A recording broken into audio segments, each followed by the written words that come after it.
Good afternoon, everybody, and welcome to the press conference of Manila of Superman. Today is going to be an amazing day, of course. After yesterday, we had an incredible day with the cast at the first Superman red carpet fan event. And again, thank you guys so much for joining us today, especially to our friends from the media and all of our content creators. Thank you so much for joining us as well today. And we know that some of you are from different regions as well and different countries. So welcome to the Philippines. Let's please welcome our cast on stage, playing Lois Lane, Rachel Brosnahan.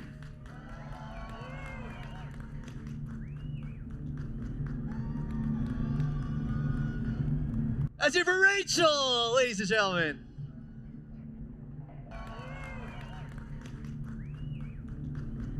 Superman himself, David Corenswet.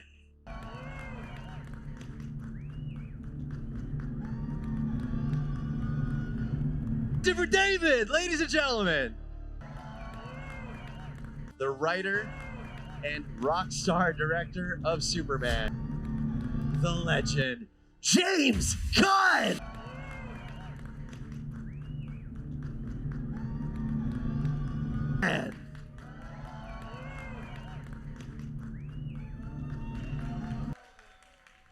All right, guys, you can have your seats. Can we have Rachel over there on the left? All right, then we'll have David in the middle, and I'll be next to James himself. What's up, James? I got to be beside you. Why is David, what's up, man? David's in the. Well, they were both in the middle. You know why what? is poor Rachel? Technically, you're both in the middle. Yeah. Yeah. I like it over here. Hi, everybody. Hey. How are you guys? It's good to be here in the Philippines. This is my first time.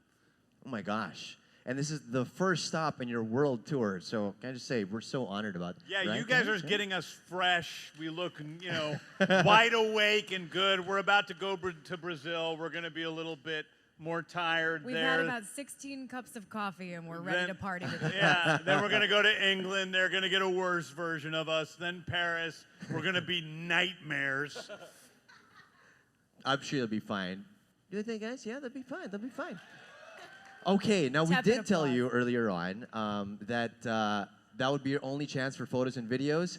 So in the count of three, all cameras down. 3, 2, 1. They're put to rest, just like the good old days, back in the day, you know what I mean?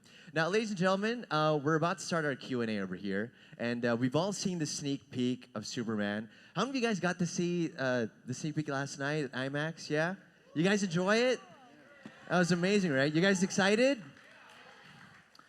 I'll be straight with you. I usually stay away from watching trailers, because I want to just watch the movie with all its glory.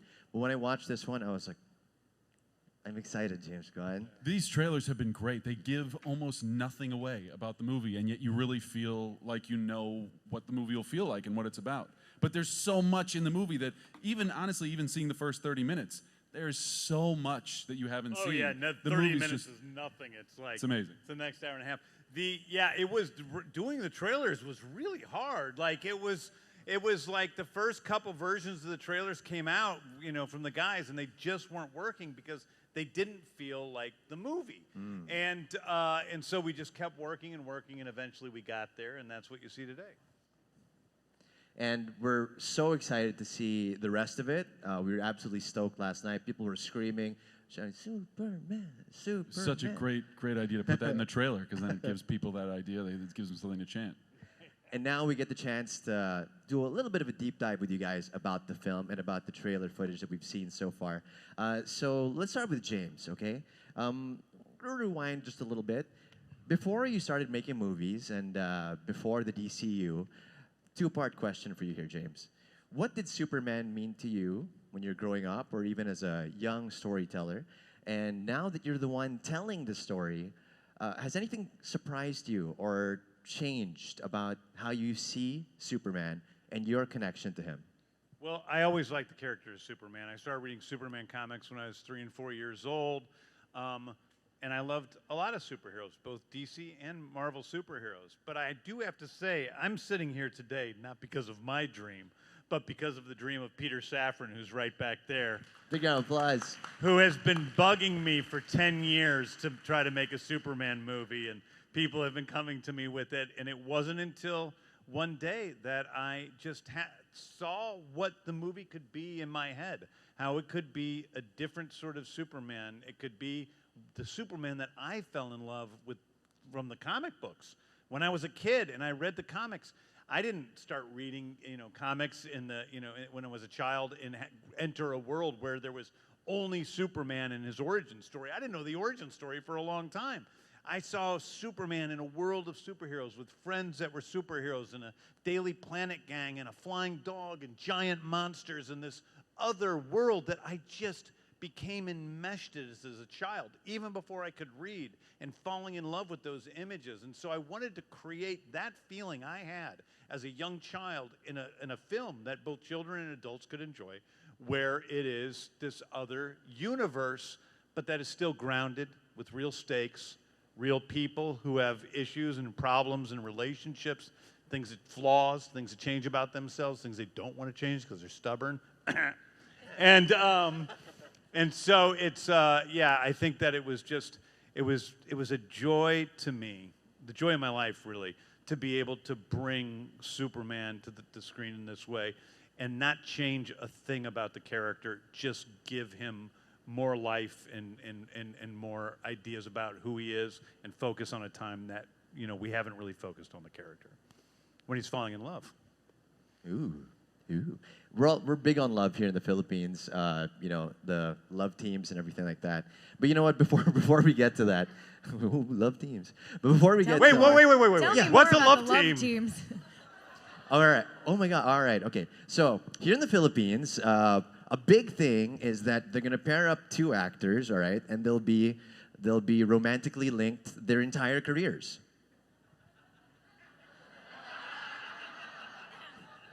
That's a love team. That's a love team. You are so yeah. leaving her hanging right now. That's why you should never sit on that side. All right. Now before we touch on the love team aspect, right?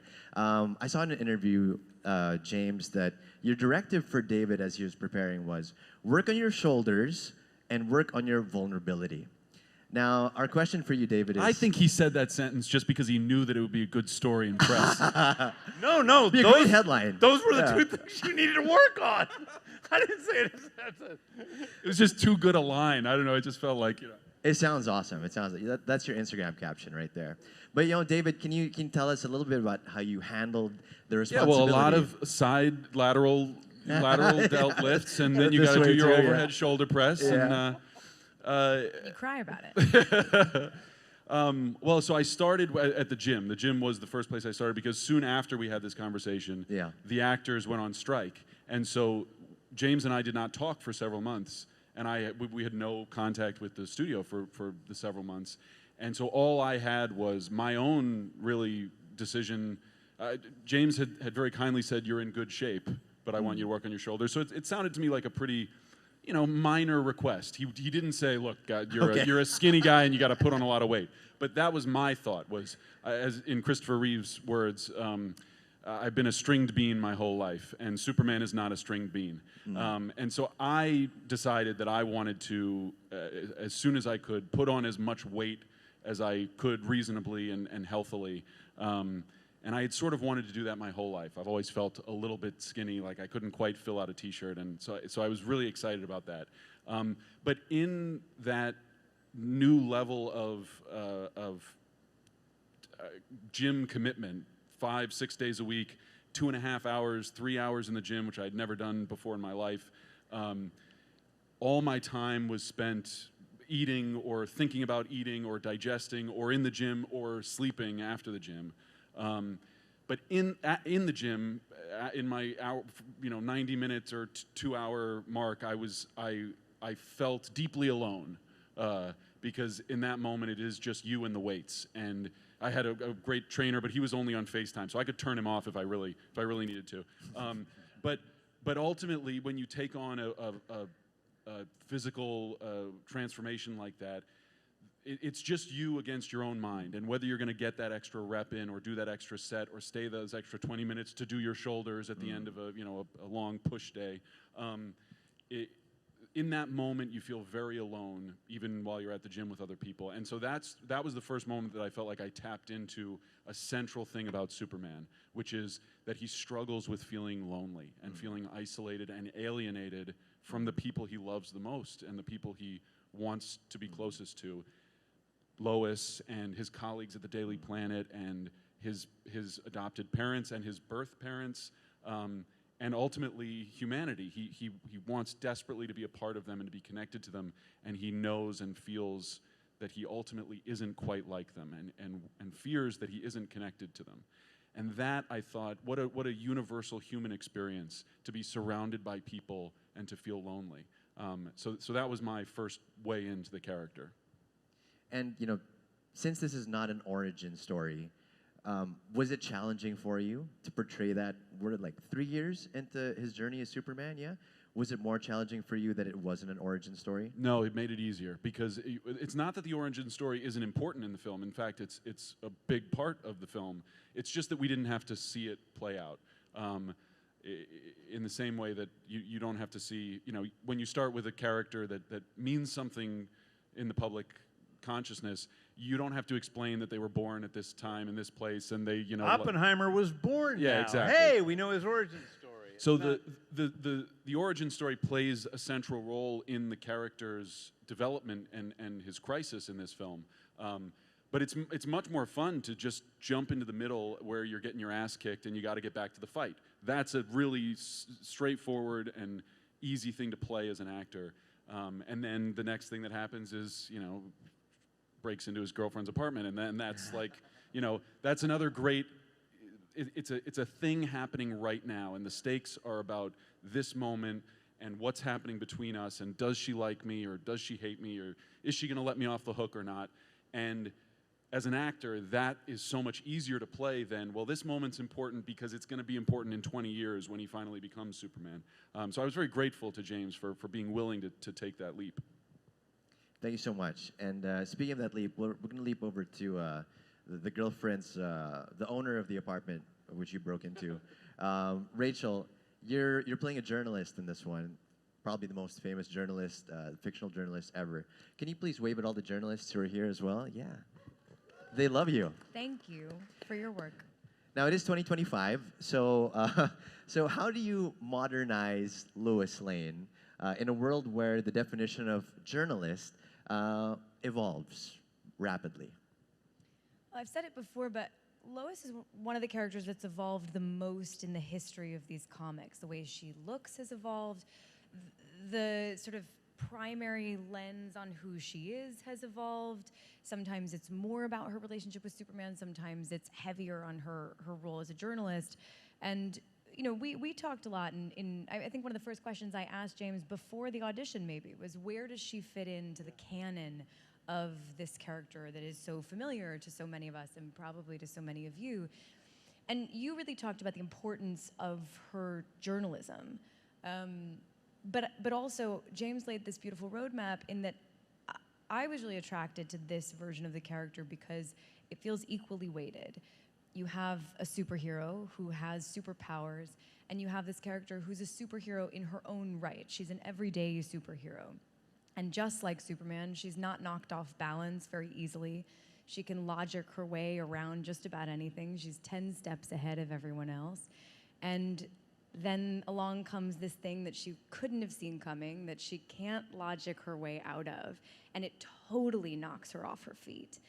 And True love. true love. And as far as her modernism, I mean, we talked a little bit about what that would look like today. What it means to show up professionally to the office looks a little bit different today than it did even 10 years ago.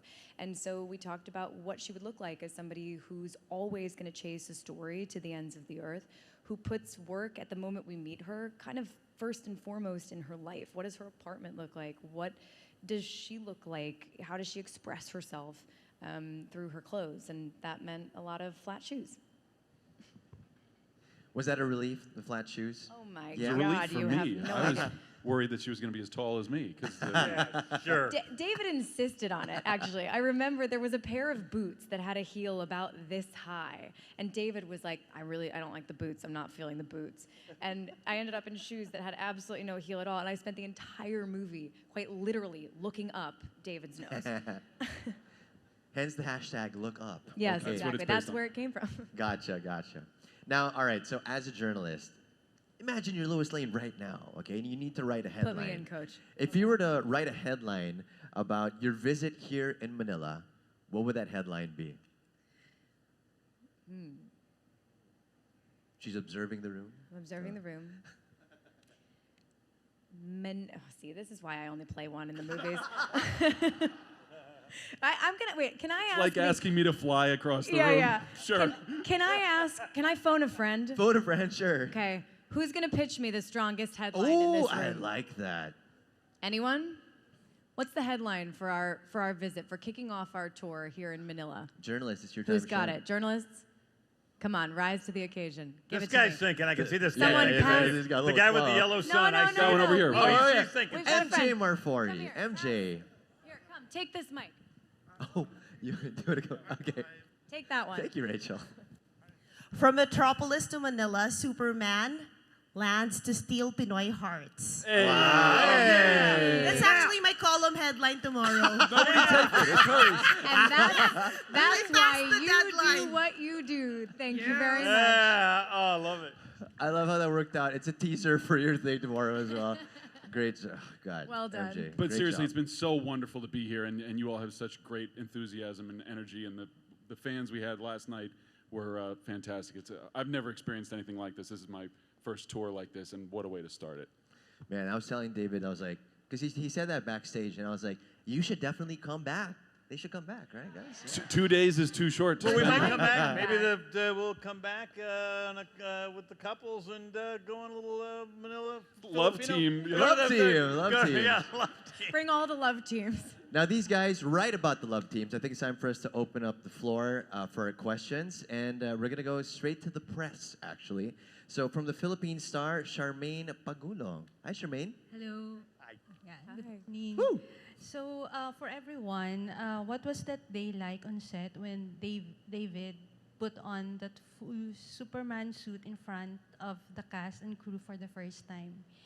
Any memorable reactions or comments? Well, I know Nick Holt had like these. He was like, his teeth were chittering, and he had these big puppy dog eyes, and he was like, "Oh my God, this is crazy! Superman's here." I think the cast and crew. David walked out, and he's got the full regalia on, and people were like, just wow. I remember. It was emotional. Yeah, we had a couple of actors visiting at us, and they were like freaking out, and it felt like Superman. It's like every day with him on set, and especially when we went out in public, it's like Santa Claus, right?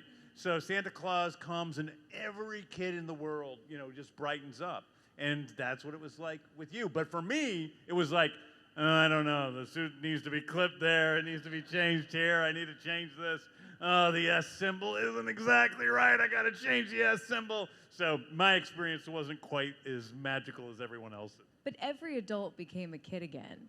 Like, I had those moments over and over and over again. I feel like David was so over it by the end of this, but I've told this story now so many times, but I'll never forget walking through, I don't think I can say where we were without spoiling anything, but we were walking through a field at night. It was like something out of a movie. The moon was a paid actor in this scene, and we were walking through this field. It had been a long day, and the Superman cape was flowing in the wind. This is like 3/4 of the way through shooting. And I ran up to David and was like, dude, you're Superman. And he was like, yeah, I know. By that point. But I feel like we all had those moments throughout shooting where every once in a while, just at the point when you start to get used to it, it suddenly feels real, and every adult becomes a kid again. And we haven't seen the movie yet, but can only hope that everybody watching gets that same experience that we all had. I think we will. I think And that's it's by safe to their say. choice. They haven't seen it. We've invited them to see the movie, but they want to have a special experience at the world premiere, so they're going to do that. But you guys are invited to watch it before then if you And I Let's know, do it. Rachel, you hate watching yourself on screen. I forgot about that. I never do, but actually Nick texted me. I think there was a period where you were coming through LA and maybe you guys had offered, and Nick texted me and said, should the three of us watch it together? And then I had FOMO, and I was like, well, if it works out, I guess we'll watch it together. And it didn't work out that we were all there, but I think the best time to see it for the first time is going to be with a full audience at our world premiere on the big screen. That's the way to do it. No. And I'll only hide a little bit every time I'm on screen. And we can't wait to see you play that iconic journalist, Lois Lane. So, speaking of which, we actually have a question for you from Oscar Oida of GMA. Yeah, Oscar. Yes, guys, let me start by saying thank you. Thank you so much.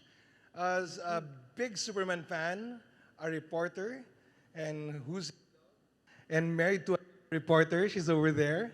Let's hear it for, oh, it's our superstar back there. Let's hear it for this love team. Oh, what's it like being married to such a wonderful, famous woman?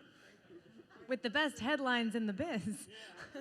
Mike gonna be a little yet very moved. As a journalist in the film, sorry. I have 6.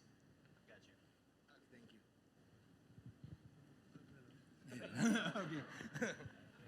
Okay, for David, as a journalist in the film, playing Clark Kent, how did portraying someone who hides a world-changing secret while working in a newsroom go into shaping your understanding of the role, especially when he's also in love with a fellow reporter?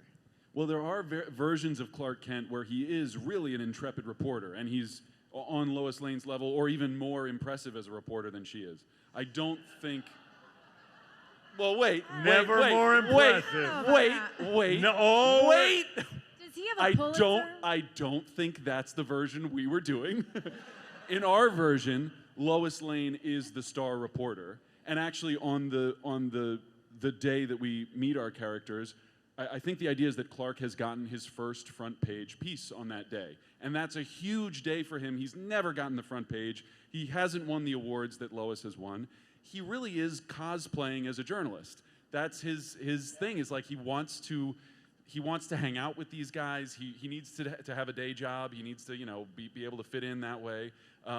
He loves journalism. He loves the idea of journalism, but he's not a serious journalist, at least yet, in the way that Lois is. And he'd like to think that he is, and that's why he has this little, this ace up his sleeve, which is that he has a very personal relationship with Superman, which certainly helps a journalist if you have access to somebody like that. But there are these great ethical questions that get brought up there. Imagine if Tom Cruise had another life as a journalist where he was wearing glasses. He couldn't be recognized, of course, because if you put on glasses, and then he was putting out interviews with Tom Cruise all the time. Yeah, I mean, I'm not certain that doesn't happen. It is kind of, To a point, it's funny, and then once you start dealing with real world issues, then it becomes a serious question of ethics and journalistic integrity. And that's what I love about that interview scene, is that it starts as Clark thinking that Lois is going to play his game with him, and it ends with Lois making it very clear that we're playing her game, and I'm not getting out of it without taking a little bit of a whipping. Man. That integrity. Thank you.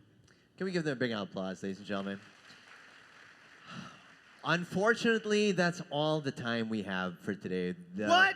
I know. I mean, we want to stay. You're know. making us leave. No, that's making us leave. No, we it's blame you. the machine. No, that says Justin, keep him there, and Justin's like, I got stuff to do. I got to go home. See, I don't know. Nope, that's It not what says it wrap up. It says wrap up. So yeah, can we give them a big round of applause, please, ladies and gentlemen? We would love to have you here all day, and we're so excited to see the film. Once again, ladies and gentlemen, let's give a big round of applause for Rachel Brosnahan, David Corenswet, and James Gunn.